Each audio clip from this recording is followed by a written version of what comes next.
ఎస్ఎల్బీసీలో 8వ రోజు కూడా ముమ్మరంగా రెస్క్యూ ఆపరేషన్ సాగుతుంది. దాదాపు 11 గంటలు 11 ఏజెన్సీలకు చెందిన బృందాలు టన్నల్ జీరో పాయింట్లో విస్తృతంగా పనిచేస్తున్నాయి.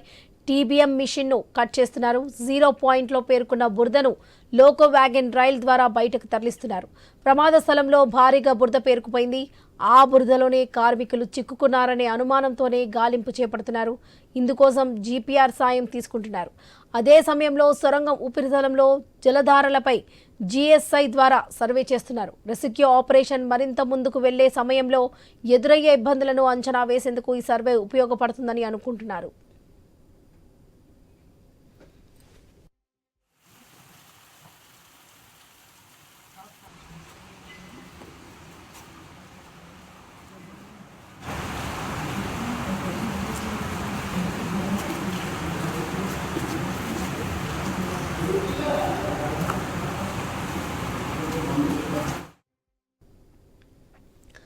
ఎస్ఎల్బీసీ టన్నెల్లో చిక్కుకున్న వారి సమాచారం తెలియాలంటే సమయం పడుతుందన్నారు సింగరేణి సీఎండీ బలరాం. ఎన్జీఆర్ఐ ద్వారా తీసిన స్కాన్ పిక్చర్స్ కొన్ని ప్రాంతాలను దరిదాపుగా గుర్తించాయన్నారు. ఖచ్చితత్వం కోసం రాడర్ పిక్చర్స్ కావాలని కోరినట్లు ఆయన తెలిపారు. బోరింగ్ మిషన్ 2 ముక్కలైందన్నారు. ఒక ముక్క సొరంగంలో 13.6 కిలోమీటర్ల దగ్గర ఉంటే మరో ముక్క 13.9 కిలోమీటర్ల వద్ద పడ్డట్టు బలరాం వెల్లడించారు.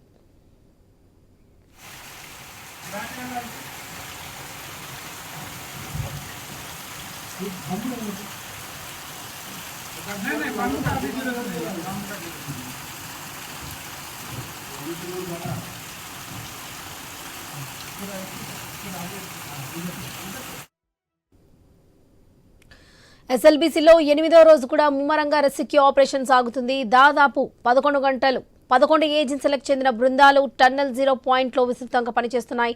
టీబీఎం మిషన్ను కట్ చేస్తున్నారు. జీరో పాయింట్లో పేర్కొన్న బురదను లోకో వ్యాగన్ రైల్ ద్వారా బయటకు తరలిస్తున్నారు. ప్రమాద స్థలంలో భారీగా బురద పేరుకుపోయింది. ఆ బురదలోనే కార్మికులు చిక్కుకున్నారనే అనుమానంతోనే గాలింపు చేపడుతున్నారు. ఇందుకోసం జీపీఆర్ సాయం కూడా తీసుకుంటున్నారు. అదే సమయంలో సొరంగం ఉపరితలంలో జలధారలపై జీఎస్ఐ ద్వారా సర్వే చేస్తున్నారు. రెస్క్యూ ఆపరేషన్ మరింత ముందుకు వెళ్లే సమయంలో ఎదురయ్యే ఇబ్బందులకు అంచనా వేసేందుకు ఈ సర్వే ఉపయోగపడుతుందని అనుకుంటున్నారు. ఇక ఎస్ఎల్బీసీ టన్నెల్కి సంబంధించి మరిన్ని అప్డేట్స్ మా ప్రతినిధి వెంకటేష్ అందిస్తారు. వెంకటేష్, చెప్పండి. ఎస్ఎల్బీసీ టన్నెల్ వద్ద చిక్కుపోయిన 8 మంది ఆచూకు కోసం ఇంకా సహాయక చర్యలు అయితే ముమ్మరం చేశారు. 24 గంటల పాటు సహాయక చర్యలు అయితే అధికారులు చేపడుతున్నారు. ముఖ్యంగా 12 టీంలతో ఈ రెస్క్యూ టీంలు నిర్వహిస్తున్నారు. ఇప్పటికే 13.9 కిలోమీటర్ల వెళ్ళిన అధికారులు అక్కడ 80 నుంచి 100 మీటర్ల ఒక 5 భాగాలను మెత్తటి భాగాలను మా సింగరేణికి సంబంధించిన రెస్క్యూ టీం గుర్తించింది. ఆ భాగాలలో దానికి సంబంధించిన ఛాయాచిత్రాలను ఇప్పటికే తీస్తున్నారు. దానికి సంబంధించి టన్నెల్ మొత్తం ఎవరైతే రెస్క్యూ టీంలు వెళ్తున్నావో 11 టీంలు కానీ అంటే విడతల వారీగా రెస్క్యూ టీంలు వెళ్ళడం వల్ల అక్కడ కొన్ని బురద నీరు వచ్చే ఇబ్బందులు తలెత్తుతున్న రెస్క్యూ టీం అయితే రెస్క్యూ ఆపరేషన్ అయితే ముమ్మరం చేశాయి. ఆక్వా ఐకి సంబంధించిన దాంతోపాటు జీపీఆర్ఓ దానికి సంబంధించిన పరికరాలతో అత్యాధునిక పరికరాలతో అక్కడ ఎక్కడైతే సొరంగంలో చిక్కుకుపోయినారో ఆ పార్టీని అయితే జీరో పాయింట్ వద్దకైతే అధికారులు రెస్క్యూ టీం అయితే చేరుకున్నదని చెప్పవచ్చు. దీనికి సంబంధించి గత రాత్రి నుంచి కూడా రెస్క్యూ టీము విడతల వారీగా పనిచేస్తూనే ఉంది. అంటే ఆ ఛాయాచిత్రాలు ఎక్కడైతే లోపలికి వెళ్ళిన టన్నెల్ లోపలికి వెళ్ళిన ఆ రెస్క్యూ టీము మళ్ళీ బయటికి వచ్చేందుకైతే సమయం పడుతున్న నేపథ్యంలో ఖచ్చితంగా ఏ అయితే భాగాలు గుర్తించారో ఆ భాగాలలో మెత్తటి అంటే తడిలాగా తగులుతుందని చెప్తున్నారు. కానీ కొంత దుర్వాసన కూడా వస్తుందని అధికారులు చెప్తున్నారు. కానీ ఆ దుర్వాసన వచ్చేది మృతదేహాలు కాకపోవచ్చని అధికారులు కూడా అనుమానం వ్యక్తం చేస్తున్నారు. ఈ నేపథ్యంలో ఆక్వా ఐ జీపీఆర్ సిస్టంతో అత్యాధునిక జీపీఆర్ సిస్టంతో వాళ్ళు రెస్క్యూ టీం అయితే నిర్విరామంగా పనిచేస్తుందని చెప్పవచ్చు.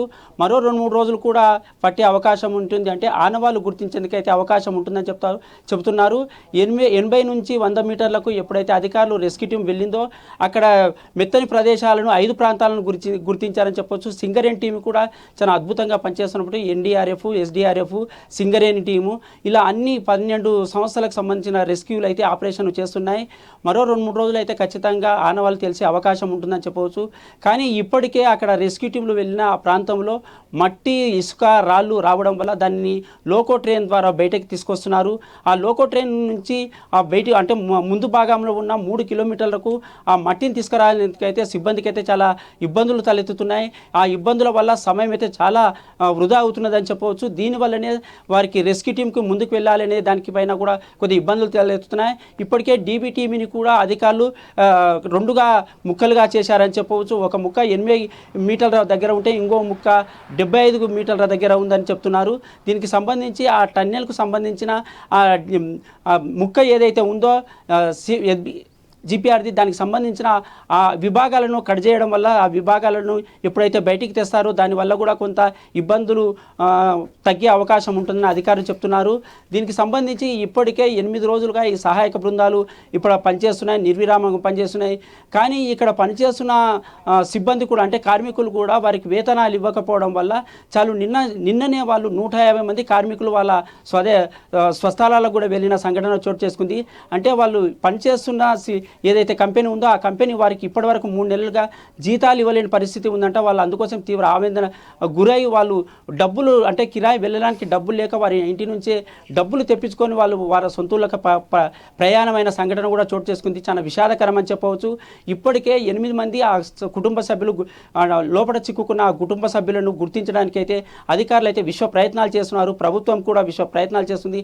ఎక్కడ కూడా ఎలాంటి ఇబ్బంది విపత్కరాలు తలెత్తినా కూడా ఆ మృతదేహాలు గుర్తించే వరకు నిర్విరామ కృషి ఖచ్చితంగా ఉంటుందని అధికారులు చెప్తున్నారు. ఇక్కడ ప్రజాప్రతినిధులు మంత్రులు కూడా రోజు రాష్ట్ర మంత్రి ఉత్తమ్ కుమార్ రెడ్డి, కోమటిరెడ్డి వెంకటరెడ్డి, జూపల్లి కృష్ణారావులు రోజు అధికారులతో సమీక్షా సమావేశాలు నిర్వహిస్తున్నారు.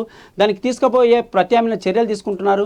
ఇప్పుడు టన్నెల్లో ఏమేమి ఇబ్బందులు ఎలా తలెత్తుతున్నాయి, దాన్ని ఎలా పరిష్కరించుకోవాలి అనే దానిపైన అధికారులు అయితే సమీక్షా సమావేశాలు నిర్వహిస్తున్నారు. జిల్లా ఎస్పీ కానీ అక్కడ కలెక్టర్ కానీ అధికారులతో అయితే రోజు ప్రతి నిమిషం ఒక సమీక్షా సమావేశం నిర్వహించి ముందుకు ఎలా వెళ్ళాలి, దానికి సంబంధించిన ప్రణాళికలు ఎలా వేయాలి, దానికి సంబంధించిన ఎక్కడైతే ప్రమాదం జరిగిందో ఆ ప్రమాద స్థలం వద్ద ఖచ్చితంగా 0 పాయింట్కు చేరుకునే విధంగా అయితే అధికారులు అయితే చర్యలు తీసుకుంటున్నారని చెప్పవచ్చు. Right Venkatesh, thank you. मना किए हुए हैं और सिर्फ परमिटेड लोग सुनते और एक वीडियो फोटो अगर अपलोड हो गया या कहीं चला गया फिर मुश्किल हो जाएगा.